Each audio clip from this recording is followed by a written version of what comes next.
안녕하세요. 저희 일조는 침구학은 어떻게 형성되었는가라는 주제로 발표하겠습니다. 학습 목표는 다음과 같습니다. 네, 오늘날의 침구학은 매우 정교한 의학 체계이지만 처음부터 지금 같은 형태였던 건 아닙니다. 옛사람들은 돌뼈, 열 등을 이용해 몸을 치료했고 지역 환경에 따라 치료 방식이 달랐습니다.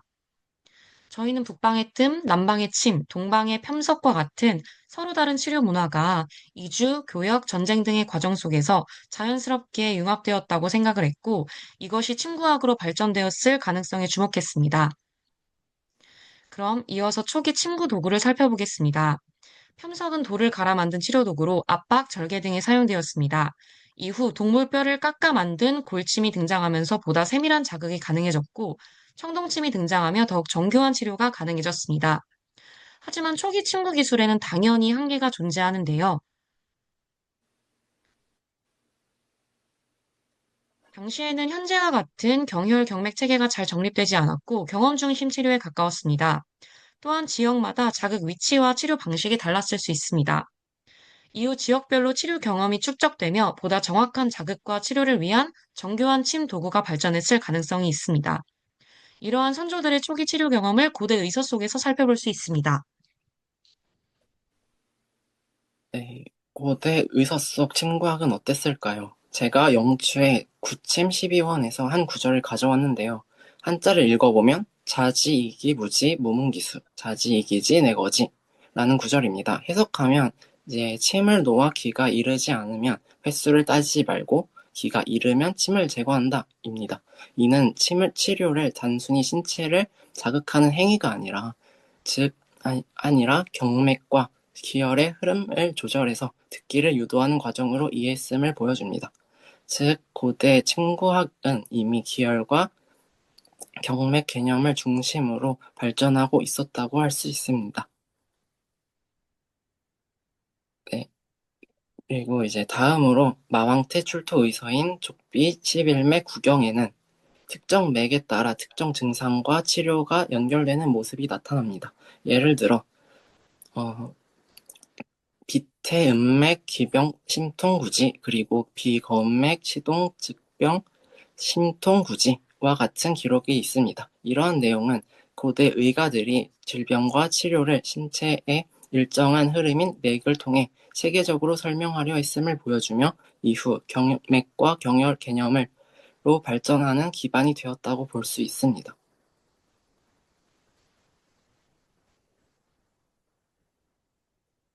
침구학에서 가장 중심적으로 다루는 치료 수단인 침과 뜸의 기원에 대해서 알아보겠습니다. 황제내경 입법방위론을 보면은 동서남북 중앙까지 총 5지역의 의학적인 특징에 대해서 설명하고 있는데요.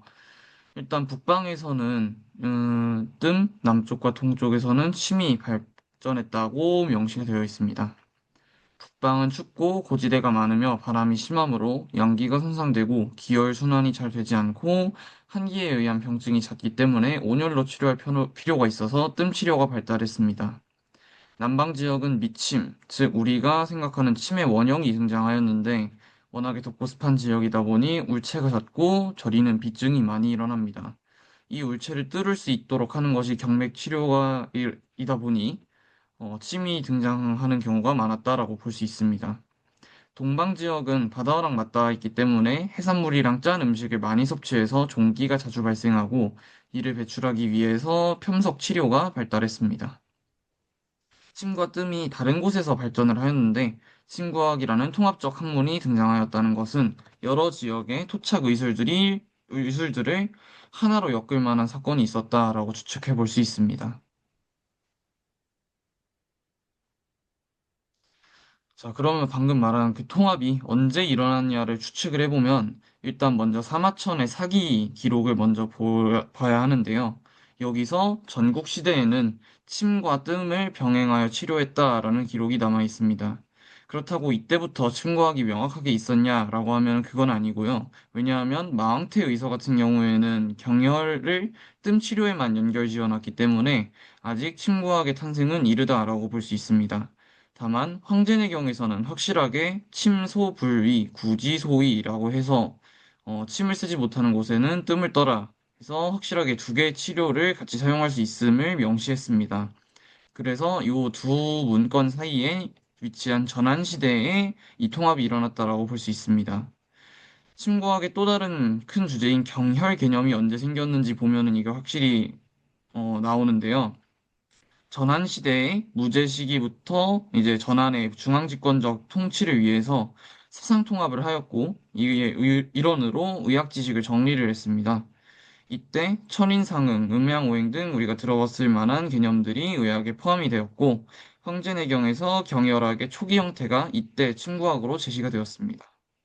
이를 통해서 침구학의 치료 방식들은 여러 지방에서 개별적으로 탄생하였다가 전국 시기에 민간 차원에서 임상적으로 사용이 되었고 전환 시기에 의서에 적힌 학문으로서 통합되었다라고 볼 수 있습니다.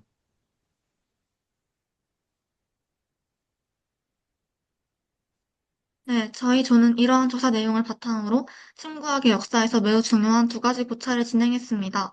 첫 번째는 바로 유물과 문헌 사이의 간극에 대한 이야기입니다. 실제 출토된 고대 의료 도구들을 보면 형태가 매우 단순하고 직관적입니다. 주로 물리적이고 외과적인 치료, 즉 형에 치중되어 있는데요. 하지만 당대에 기록된 의학 텍스트인 황제내경을 보면 눈에 보이지 않는 감정의 변화를 다스리는 고도의 이론 체계를 지향하고 있는 것을 볼 수 있습니다. 저희 둘은 과거의 의학적 실체를 어느 한쪽으로만 단정짓지 않기로 했습니다.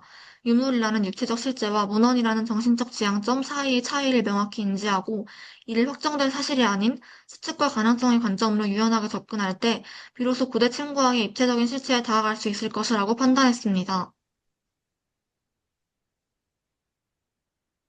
두 번째 고찰은 이 형신합일의 관점이 과연 오늘날 현대 임상에서 어떤 의미를 가지는가에 대한 가치 평가입니다.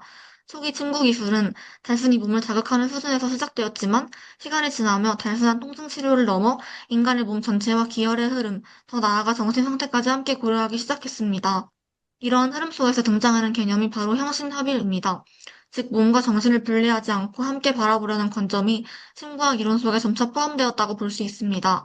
이에 따라 환자가 겪고 있는 신체적 증상뿐만 아니라 그 증상을 유발한 고유의 생활환경, 스트레스, 정서적 맥락까지 결합하여 바라보는 다차원적 진단의 원리가 등장했습니다. 이러한 사고방식은 원인이 불명확한 현대의 만성질환이나 난치성 질환을 다스리는 환자 맞춤형 치료와 깊게 연결될 수 있습니다. 더 나아가 이는 최근 현대 서양의학이 질병 중심 모델의 한계를 느끼고 새롭게 도입한 바이오 사이코 소셜 모델이나 환자의 삶을 기록하는 내러티브 의학과도 유사한 방향성을 가져 현대 의료가 나아가야 할 환자 중심 진료를 가장 깊이 있게 이해할 수 있는 핵심 열쇠가 됩니다. 네, 마지막으로 결론 정리해보겠습니다. 초기 침구학은 친석기 청동기 시대 폐렴과 골침처럼 경험적 원시적 치료에서 출발했습니다. 이후 북방의 뜸, 남방의 미침, 동방의 편성 문화처럼 지역 환경에 따라 서로 다른 형태로 발전했고, 이러한 경험들이 서로 융합되며 침구학이 발전했습니다. 또한 황제내경과 마왕태 이서 등을 통해 이러한 치료가 체계화되며 하나의 이론 의학으로 정립되었습니다. 결국 침구학은 단순한 기술이 아니라 다양한 환경과 오랜 임상 경험이 축적되어 형성된 전인적 의학 체계라고 볼 수 있겠습니다.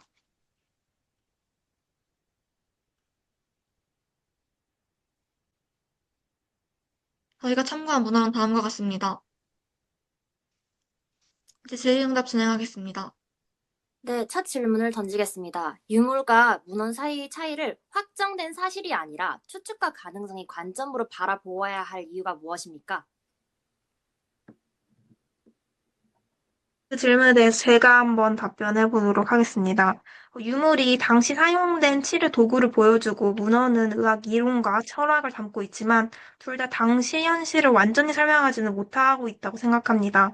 따라서 두 자료의 차이를 단순한 모순이 아니라 의학이 발전한 과정에서 나타난 다양한 가능성과 해석으로 바라보아야 한다고 생각합니다. 그리고 저도 질문이 하나 있는데요.